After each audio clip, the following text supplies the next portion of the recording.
themselves. Adorn means what you put on. Adorn themselves with modest apparel, with shamefacedness. Don't be loud. Loud ghetto chicks, I can't stand. I can't stand. I never did. When I was in school, before I met my wife, that was a straight turn on. I didn't care how people you were. You were loud and outgoing like that. I can't deal with you. That was shamefacedness mean. Meek. He said, with shamefacedness and sobriety, sober mind, not with raw hair, gold, or pearls, or costly array. Not with this stuff that's supposed to make you look good. You better get some in your head. Don't worry about all this stuff you putting on. Verse 10. Listen what he said. But which becometh women professing godliness with good works.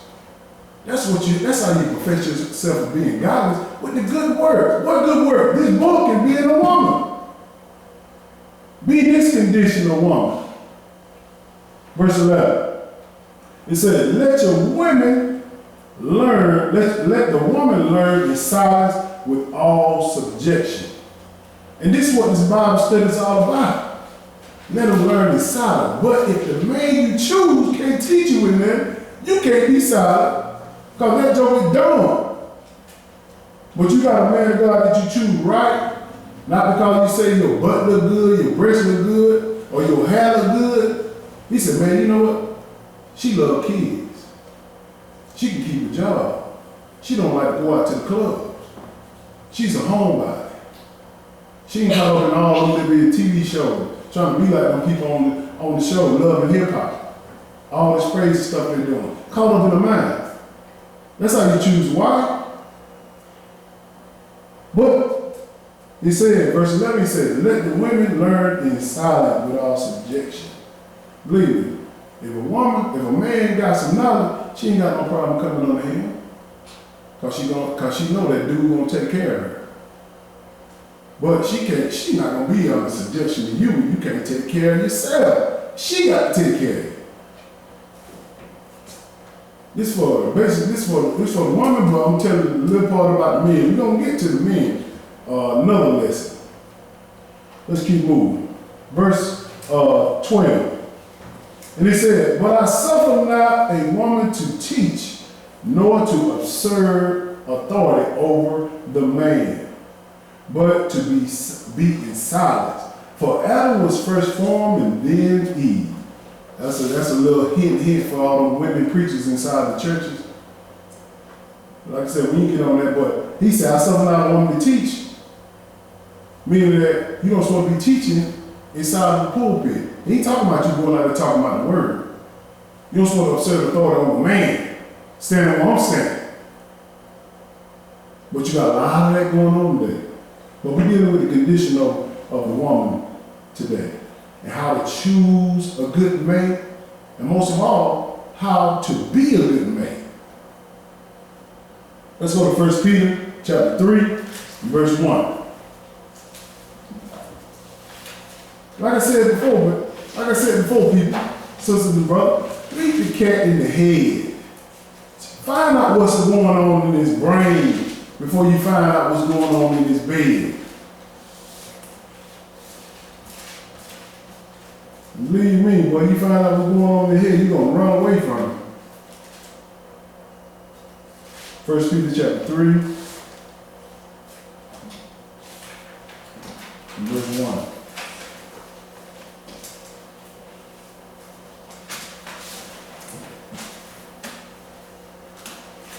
Like I said, we're dealing with the condition of women. Verse 1 said, likewise, ye wives be in subjection to your own husband. Get your own husband. Stop looking for somebody else's husband. You got a lot of women who are there coveting somebody else's husband. Get your own husband. Look for him. Middle one. That if any obey not the word, they also may without the word be warned by the conversation of the wives. Believe me, if you ain't obeying this word, you out there doing any and everything you're doing, you come and ask your husband or son, baby, can we do this? Man, I ain't doing that for you. Because you ain't obeying the word. You want to wear tight stuff, you're going to the club, you're doing all this crazy stuff that is not written in this book, his conversation is not going to match yours. You know why? Because he knows that you ain't nothing but a hoe. You got a lot of women out there who are hoes that's married, and a lot of men. But you got to understand this. Your conversation ain't going to mean nothing to him. But with a woman doing what she's supposed to do by the Lord, oh, he'll listen to her. Okay. I know she got something good to say. I know she's true. I know she's following the word. Being shamefaced, being in submission, understanding how to lead her children. Oh, you'll listen to a woman like that. But a woman like that, loud and ghetto fired, wearing tight stuff, get all out there in the club, man, ain't listen to her. She got nothing to tell me. Verse 2. He said, while they behold your chaste conversation coupled with fear, you behold your wife conversation when you know that she telling you what thus saith the Lord. You know it, because if she's not telling you the truth, you're going to find out in this book she's not telling you the truth. She's looking out for you. You're going to hold that with fear, coupled with fear. Verse 3. He said, whose adornment let it not be with the outward adorning. Adorning meaning printing yourself up. Don't let this be you. Outward adorning of platinum hair and wearing of gold, or putting on apparel. This is the characteristic that he tells you not to do. You got so many folk, so many women got so much jewelry on, it don't make no sense. This is what he tells you not to do concerning what they have. This is what he tells you not to do. Then when you hold your mouth, you sound dumb as a doorknob. Can't hold a conversation without saying, you got to be able to hold a conversation. Be able to have some substance about you. To understand that I can talk to him. We can have a good dialogue. Instead of having a bad dialogue, what Beyonce had on. You saw that video? That's a bad dialogue. You talking about doing video. Especially you uplifting what she's doing. Bad dialogue. But that'll be the husband that you choose. Verse 4. He said, but let it be the hidden man of the heart, in that which is not corruptible, even the ornament of a meek and quiet spirit, which is in the sight of God of good price. This is the characteristic he said. You can be a meek and quiet spirit. Let that be an ornament on you, meaning that you ain't lied, meaning that you're not so flamboyant and flashy. God said that's a good price. He compared that better than gold, money. And believe me, a woman that meek and quiet in spirit, you do much more for her than a woman who said, I don't need a man from that. I don't need a man from that. I can do whatever I want to do. Yes, you do. You be calling him up at night. Can you come over town? Verse 5. He said, for after this manner, in the old time, holy women, pay close attention to this, holy women also who trust in God, adorning themselves, being in subjection unto their own husband. This is how you adorn yourself, women. Get your own husband, be in subjection to him, and most of all, you choose a man of God. Don't be in no subjection to old baby. Oh, no, baby boy. Oh, mama's baby. That cat can't do nothing for you but run your credit cards up and drive all your gas out your car. Listen to what he said, verse 6. He said, even as Sarah obeyed Abraham, calling him Lord. That's some respect. Calling him Lord. Whose daughters ye are. That's in our bloodline. As long as we do well and are not afraid with any amazement. Verse 7, likewise ye husbands, check this out, husband. Likewise ye husbands, dwell with them according to knowledge, giving honor unto the wife. Dwell with them according to knowledge, listen to them. Understand who you're dealing with. Most of all, you dwell with them according to the book. Not the way you feel. I don't feel like doing this. I don't feel like putting no gas in your car. You drive out too much. It ain't what you feel, what they need. You need gas in the car, put it in there. I don't feel like buying no food in the house. No, it ain't about what you feel, that's what they need. Put it in there. These jokers today get tired of paying bills. These boys, see, I call them boys, they get tired of paying bills. They wonder why they going right, wonder why they can't keep no job, wonder why they got baby mamas all over the place.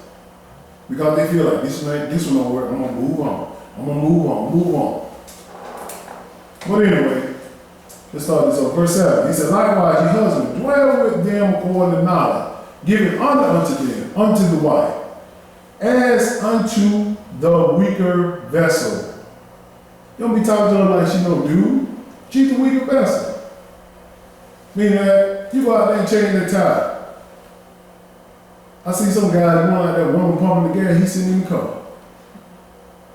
I see some girls, I see some women going inside of the car parts store and asking the man inside the car parts store, hey, something wrong with this, something, and the dude sitting in the car. That's a man's job, he's supposed to handle that. He said, unto the weaker vessel, being heirs together of the grace of life, that your prayers, pay close attention to it, that your prayers be not hindered. Because if you don't do it right by that wife, you can pray all day long. You can pray all day long. And most of all, it's a flip side of that. If you married to that joker, if you don't know this about the book, that right that he's not, I mean, that stuff he praying for, it's not going to come true. And it affect the whole household. The whole household. We poor, we stay in a regular house, we barely can make it week for week. Why? Because he don't know how to be a man. And you chose this boy. Had a lady in the shop talking to me about her kids. Talking about, they so sorry. They just like their dad. I said, oh, wait a minute. They ain't have nothing to do with what you chose. You chose that.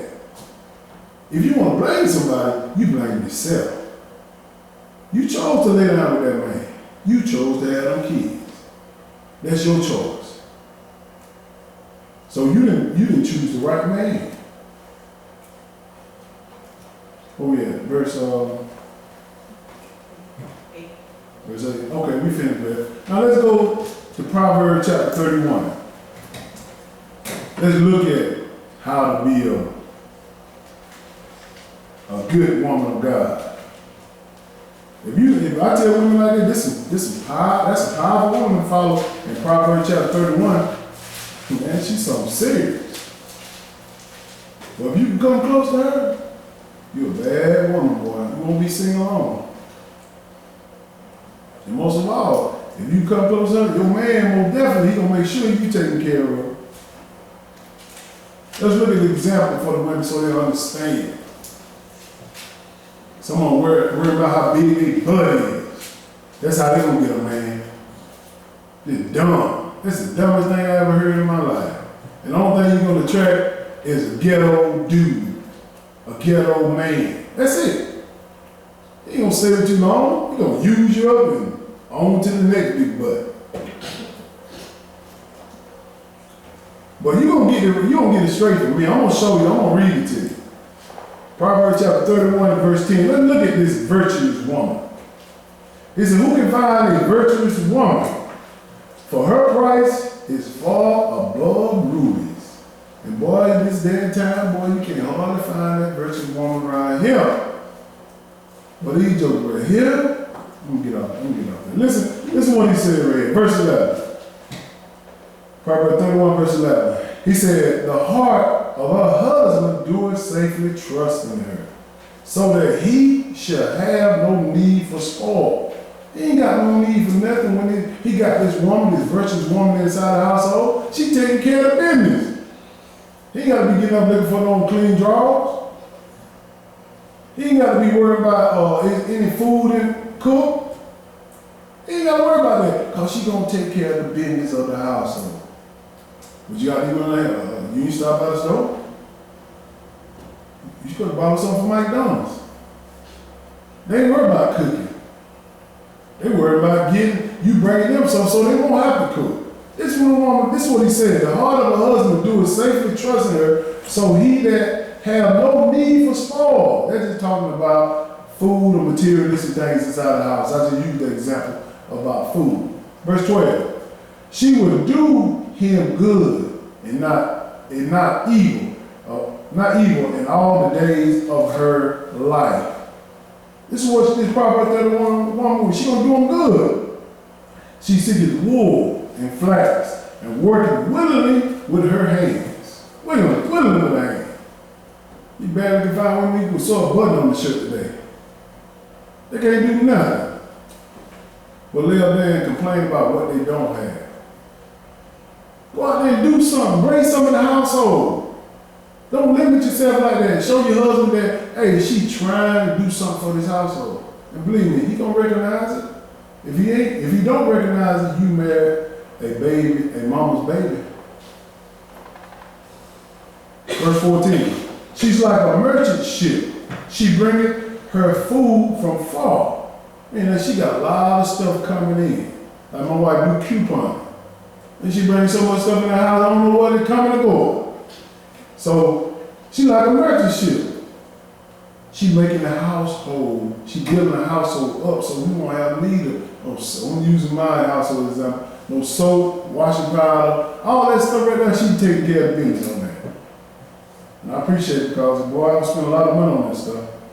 Verse 15. She rises also while it was yet night, and giving meat to her household and a portion to her maids. She rising up early, cooking, making sure they have. When the kids get up, they ain't worried about nothing. Something will be on the table.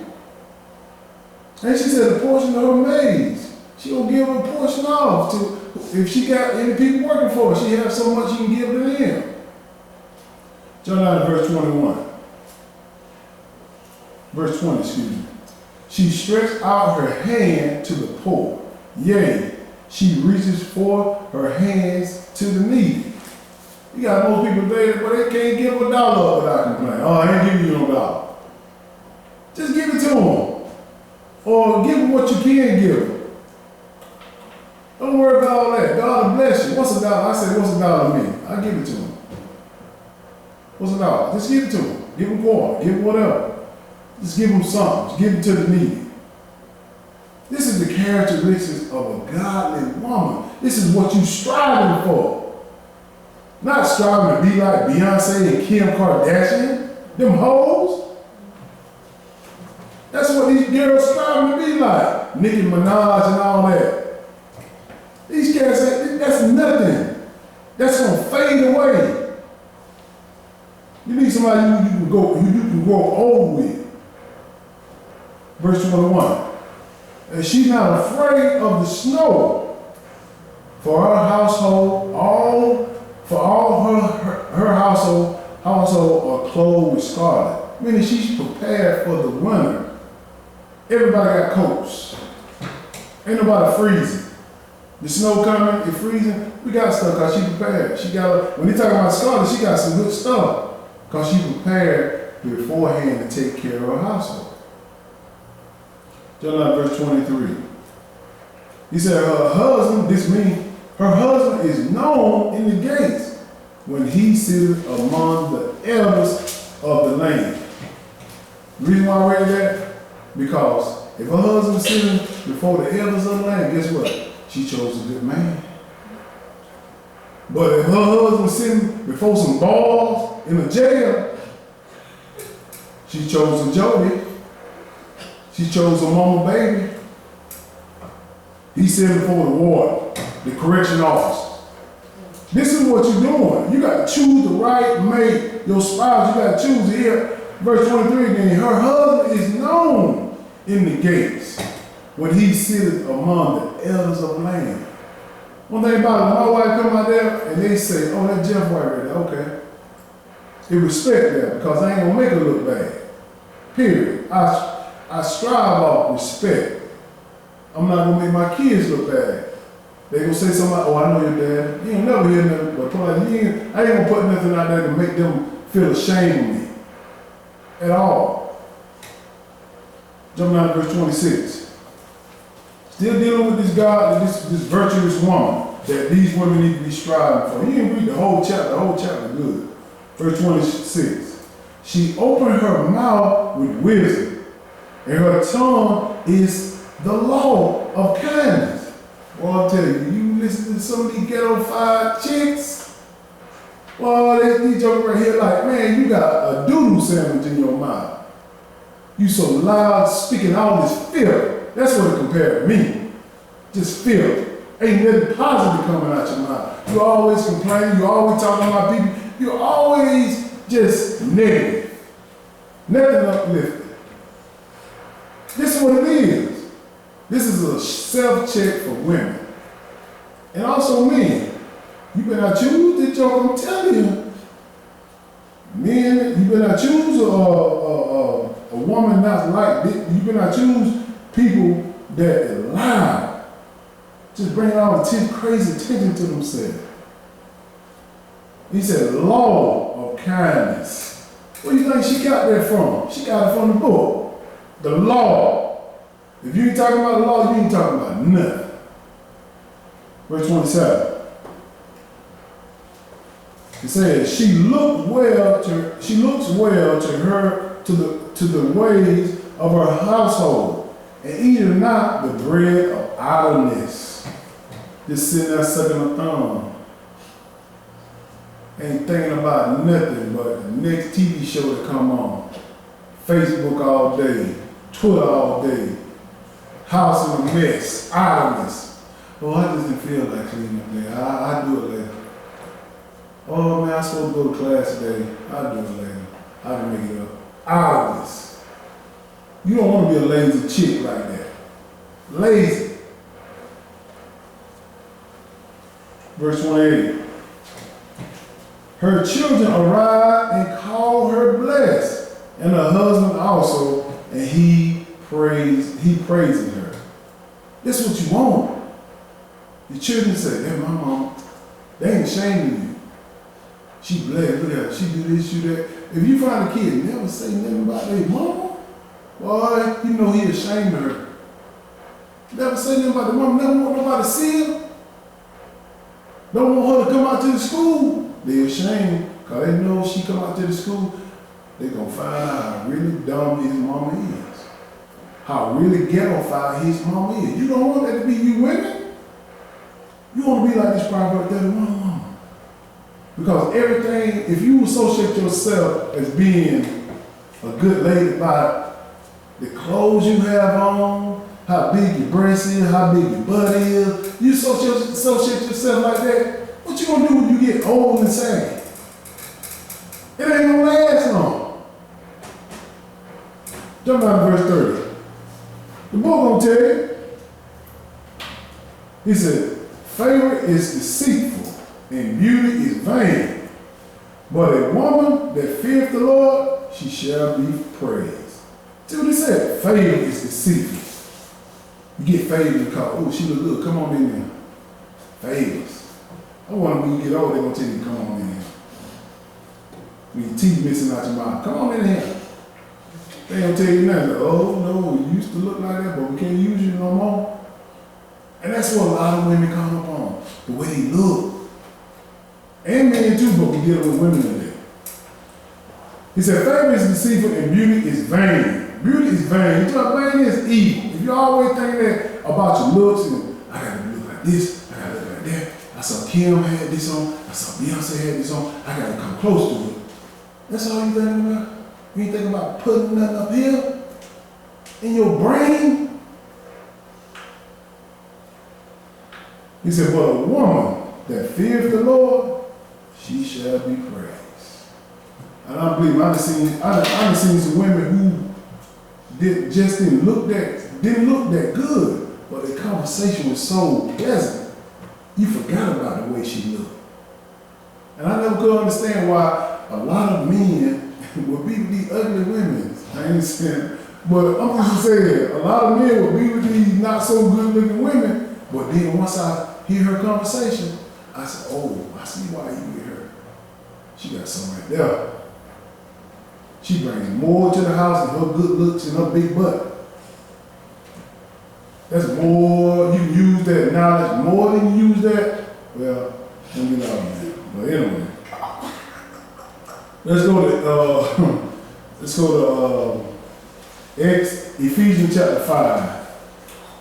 Ephesians chapter 5 and verse 22. But we get down to the nitty-gritty on this. I tell you, I got girls. If I don't teach them what to look for in a man, or how to be as a woman, I done lost the fight, man. I done lost my household. Believe me, it'll hurt me hard. It'll hurt my heart real bad. My girls grow up to be hoes out there in the world. Tricky. If you don't know Ephesians, that turn to your table of contents. Ephesians chapter 4 and verse 22. Ephesians chapter 4. Ephesians chapter 5, verse 22. But men, we got a great responsibility. This is a two-edged sword. Two-edged sword. Because if the man don't do right in choosing the right spouse, he gonna be messed up. If the woman don't do right in choosing the right spouse, she gonna be messed up. So you gotta make sure you choose the man or woman that following this book. Ephesians chapter 5 and verse 22. When I read this statement right here, you shouldn't even feel bad about this. Because you understand what you're supposed to be choosing. You understand what you're supposed to be doing. Ephesians 5 verse 22, he said, wives, submit yourself unto your own husband, as unto the Lord. We understand what submission is. It's not an enslavement. It's that you are just coming under his authority. Ask him what you feel about this, what you feel about that. And believe me, if you are a righteous woman, that man will listen to you. But if you ain't not so righteous, oh, she crazy, she lied, ain't listening to her. So wives, submit yourself unto your own husband. And also he said, a lot of wives out there go out there and listen to another woman's husband before she listens to her own husband. That's crazy. Pastors in the church, they do what the pastor said in the church before they do what her own husband tell them to do. Verse 23. He said, for the husband is the head of the wife, even as Christ is the head of the church, and he is the Savior of the body. That's a big responsibility for a man. He comparing you to Christ and how you lead that household. How, if you're going to bring that word in the household right so they can have eternal life. You got a big responsibility as a husband. And as a man, big responsibility. Verse 24. He said, therefore, as the church is subject unto Christ, so let the wives be to their own husband in everything. Run it by him. Run it by him. Just talk to him about it. It ain't that you are less than he is. Run it by him. Say, what you think about this? Ain't nothing wrong with that. He's not trying not to be a dictator. Hopefully he's not a dictator. But that's your fault if you choose a dictator. Verse 25. He said, Husbands, love your wives even as Christ also loved the church and gave himself for it. That's a big responsibility, y'all. Big responsibility. You know what Christ did for the church? He died. So I got to die for you, woman. I got to protect her. If she doing right, I got to protect her. But she doing crazy, I ain't even protecting her. You go out there and do some crazy stuff, and you out there all loud and all this stuff in that matter. But if you a righteous woman, you got to protect her. Die for it. Because believe me, some women will put you in a fight. You be talking to another man. Oh, I ain't worried about you. I got my husband. He big and strong. He come out and fight you anyway. Just put him in the fight. That's what I'm talking about. debt, put them in a fight. No, I'm not fighting that battle. Especially he ain't do nothing to you, you just running